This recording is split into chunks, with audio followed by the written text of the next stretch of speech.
You already know how to wait for it to change.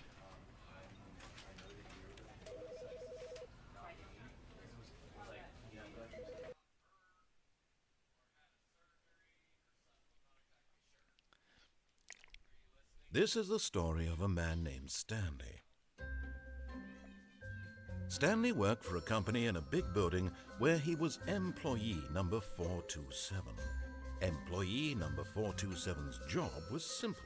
He sat at his desk in room 427 and he pushed buttons on a keyboard. Orders came to him through a monitor on his desk, telling him what buttons to push, how long to push them, and in what order. This is what employee 427 did every day of every month of every year.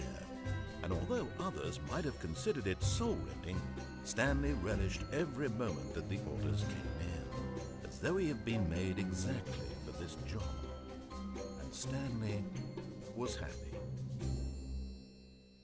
It's almost like... And then one day, something very peculiar happened. Something that would forever change Stanley. Something he would never quite forget. He had been at his desk for nearly an hour when he realized that not one single order had arrived on the monitor for him to follow.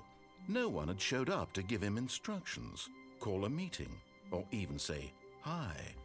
Never in all his years at the company had this happened, this complete isolation. Something was very clearly wrong. Shocked, frozen solid, Stanley found himself unable to move for the longest time. But as he came to his wits and regained his senses, he got up from his desk and stepped out of his office.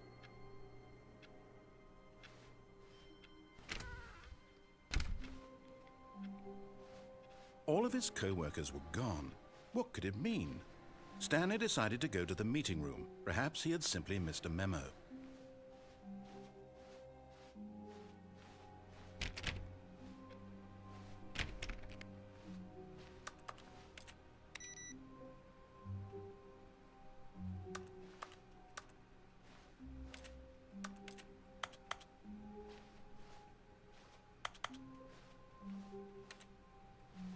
Maybe there's something here. Stanley went around touching every little thing in the office, but it didn't make a single difference, nor did it advance the story in any way.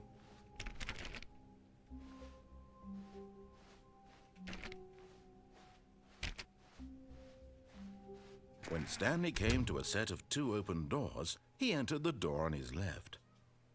You know what? I'll do it this time.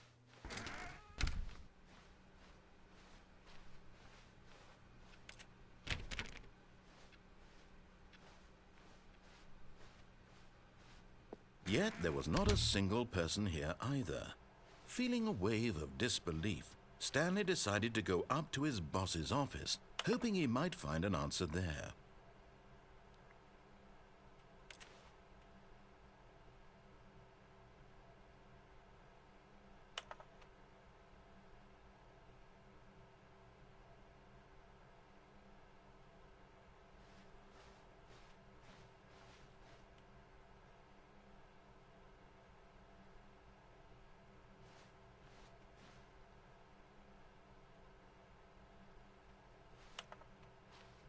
That's gotta be an office reference right there. Who moved my desk?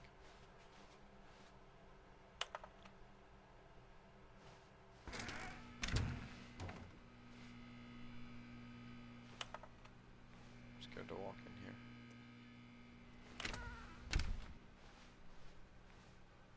Coming to a staircase, Stanley walked upstairs to his boss's office.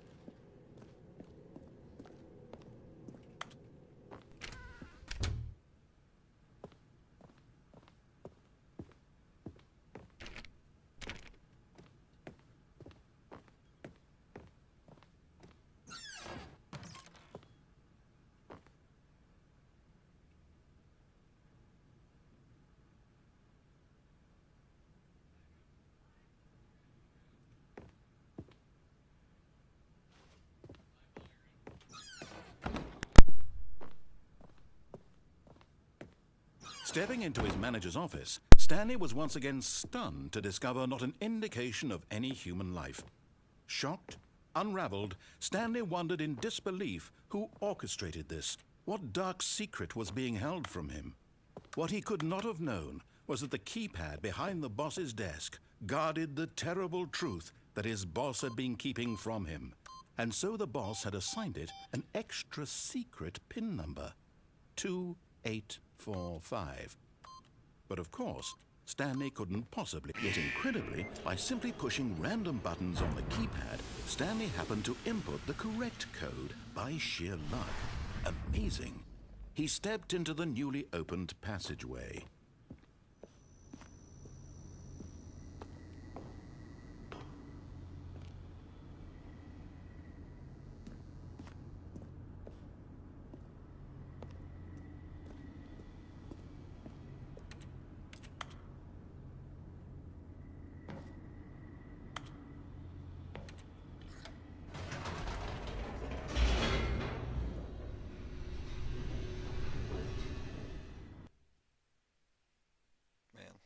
Town. I don't Descending like deeper into the building, Stanley realized he felt a bit peculiar.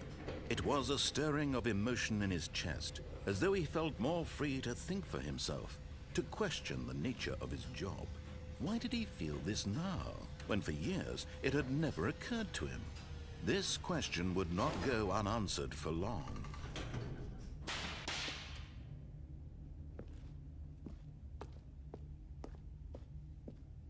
Stanley walked straight ahead through the large door that read Mind Control Facility. No. I don't want to. Not feeling it. We go back up.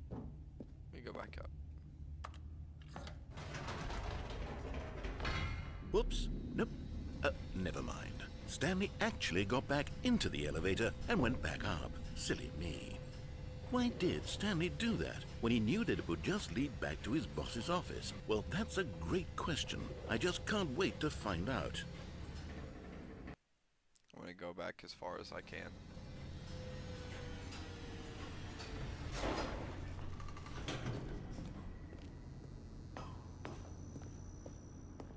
Here we are, Stanley. It's your boss's office. Exactly the way it was before you got onto the elevator. It's still just exactly what it is. What a decision you've made to come up here and look at the office again. This has fleshed out the plot of the story in new and fascinating ways I could have never anticipated. It's that keen eye for storytelling that you have, an incisive rapid fire of critical plot points, one after the other, weaving a rich tapestry of uncompromising narrative. Wow!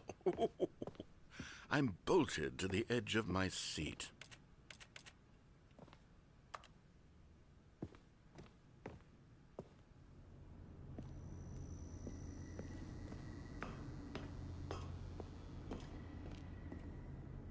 Incredible. Now he's getting back into the elevator and going down again. Ladies and gentlemen, how does he keep coming up with all of this? Because I don't know, man. Surely this time Stanley will walk forward into the spooky corridor, won't he? Stanley walked straight ahead through the large door that read Mind Control Facility. Although this passageway had the word escape written on it, the truth was that at the end of this hall, Stanley would meet his violent death.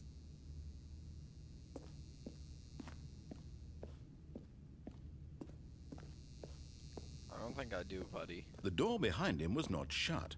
Stanley still had every opportunity to turn around and get back on track. At this point, Stanley was making a conscious, concerted effort to walk forward and willingly confront his death.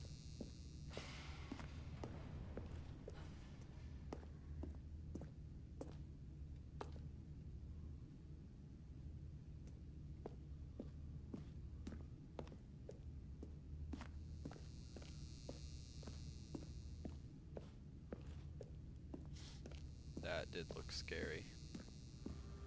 Not dropping down.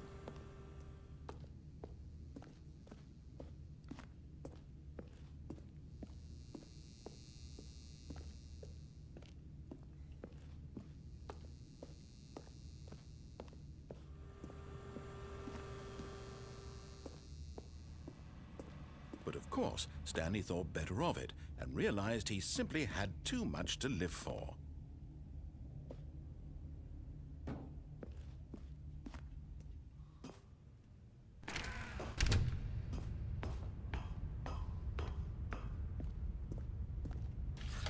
The lights rose on an enormous room packed with television screens. What horrible secret did this place hold? Stanley thought to himself. Did he have the strength to find out?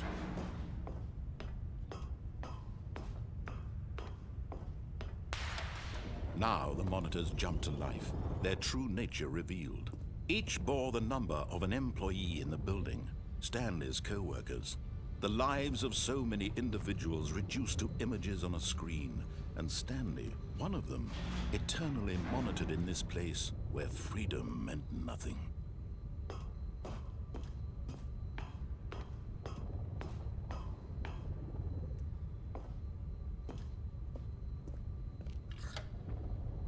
This mind control facility, it was too horrible to believe. It couldn't be true.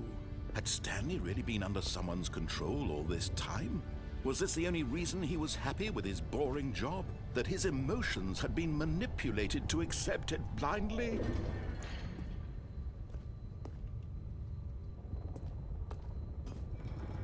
No, he refused to believe it. He couldn't accept it. His own life in someone else's control? Never! It was unthinkable, wasn't it? Was it even possible? Had he truly spent his entire life utterly blind to the world? But here was the proof. The heart of the operation. Controls labeled with emotions. Happy, or sad, or content. Walking, eating, working. All of it monitored and commanded from this very place. And as the cold reality of his past began to sink in, Stanley decided that this machinery would never again exert its terrible power over another human life. For he would dismantle the controls once and for all.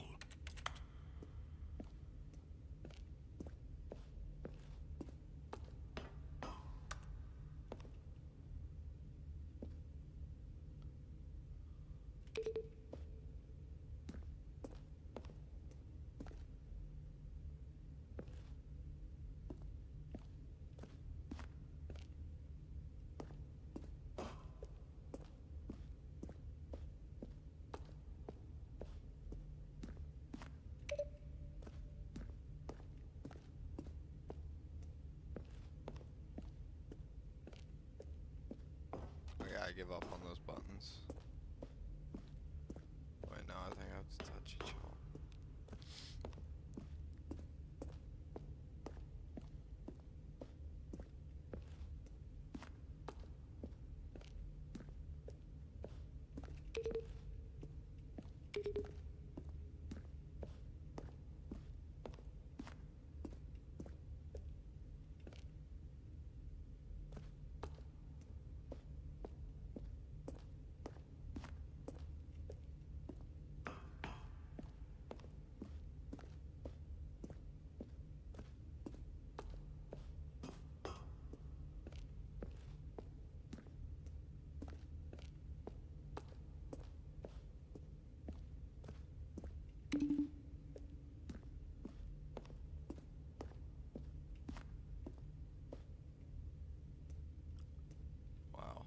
There's bars shutting it.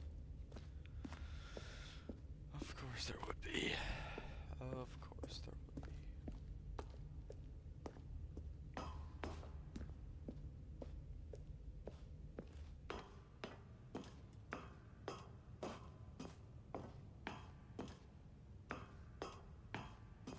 And when at last he found the source of the room's power, he knew it was his duty, his obligation.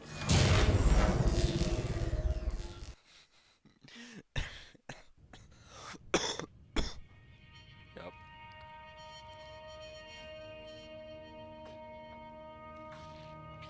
Blackness and a rising chill of uncertainty. Was it over? Yes.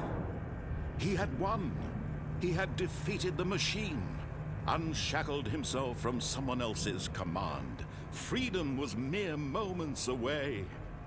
And yet, even as the immense door slowly opened, Stanley reflected on how many puzzles still lay unsolved. Where had his co-workers gone? How had he been freed from the machine's grasp? What other mysteries did this strange building hold? But as sunlight streamed into the chamber, he realized none of this mattered to him, for it was not knowledge or even power that he had been seeking, but happiness.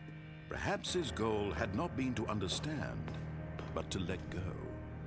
No longer would anyone tell him where to go, what to do, or how to feel. Whatever life he lives, it will be his. And that was all he needed to know. It was perhaps the only thing worth knowing. Stanley stepped through the open door.